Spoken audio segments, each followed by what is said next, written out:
ಇದ್ದಾರೆ. ನಮ್ಮ ಮನೆಯಲ್ಲಿ ಬಂದಿರುವಂಥ ಜೋಳ, ಗೋಧಿ, ಕಾಯಿಪಲ್ಯ, ಅಂಥದ್ದು ಹಣ್ಣ ಹಂಪಲ ಇವೆಲ್ಲ ಸುಮ್ಮನೆ ಬರ್ತಾವೇನು?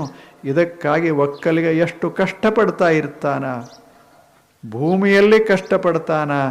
ಶಹರದ ಸುಂದರ ಮನೆಗಳಲ್ಲಿ ನಾವು ಅನುಭವಿಸ್ತಾ ಇರ್ತೇವೆ.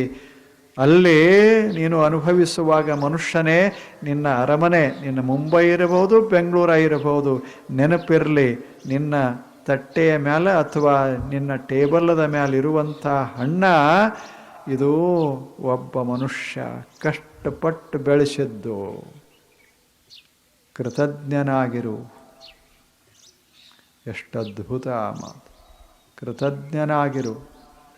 ಎಲ್ಲೋ ಬೆಳೆಸಿದ, ಎಷ್ಟೋ ಕಷ್ಟಪಟ್ಟ. ನೀವು ಮಜಾದಾಗದೀರಿ ಶಹರದವರು.